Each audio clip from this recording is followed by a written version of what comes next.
টাঙ্গুয়ার হাওর কোন জেলায় অবস্থিত? সঠিক উত্তর হচ্ছে সুনামগঞ্জ। টাঙ্গুয়ার হাওর সুনামগঞ্জ জেলায় অবস্থিত। এছাড়া টাঙ্গুয়ার হাওরকে 9 ও 6 বিল নামে ডাকা হয়। বুঝে শুনে উত্তর দাও, নতুবা ভুল হবে। বাক্যটি কোন শ্রেণীর? সঠিক উত্তর হচ্ছে যৌগিক।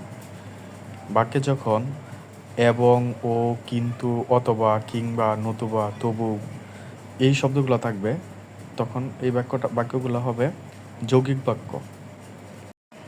বাংলাদেশের তৈরি পোশাকের শীর্ষ ক্রেতা কোম্পানি H&M কোন দেশের কোম্পানি?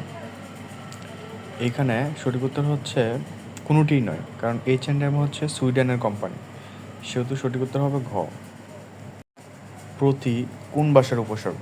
এখানে সঠিক উত্তর হচ্ছে সংস্কৃত, আর সংস্কৃত উপসর্গ হচ্ছে 20টি, আর বাংলা উপসর্গ হচ্ছে 21টি।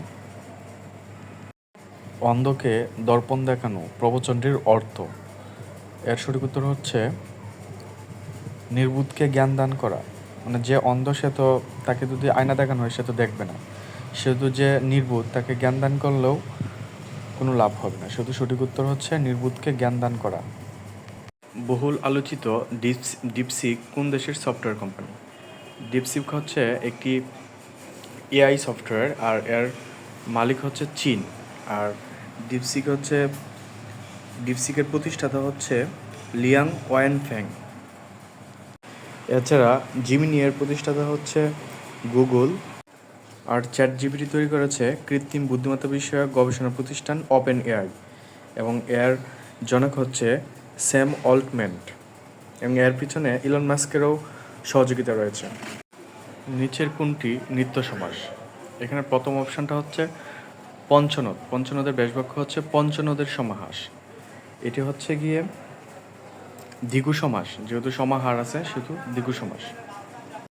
আর দ্বিতীয় অপশানটা হচ্ছে দেশান্তর। দেশান্তরের এটা হচ্ছে মানে হচ্ছে অন্য দেশ, এটা হচ্ছে সাধারণ সমাসের নিয়ম অনুযায়ী হয় না, সেহেতু এটি হচ্ছে নিত্য সমাসের উদাহরণ।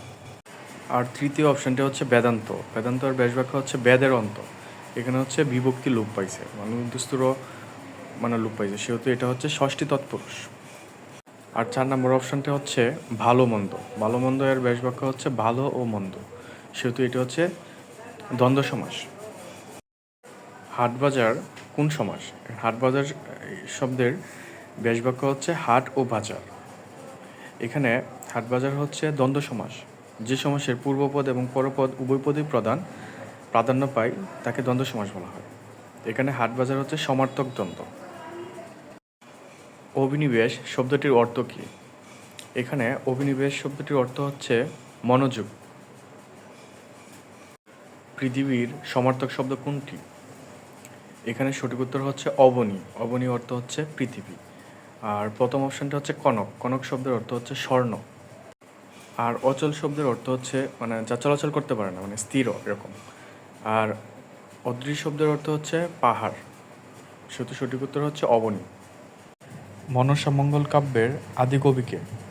এর সঠিক উত্তর হচ্ছে কানা হরিদত্ত। ধ্বনির প্রতীককে বলা হয়? সঠিক উত্তর হচ্ছে বর্ণ। ধ্বনির প্রতীককে বর্ণ বলে।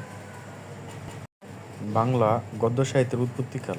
সঠিক উত্তর হচ্ছে 19বিংশ শতাব্দী।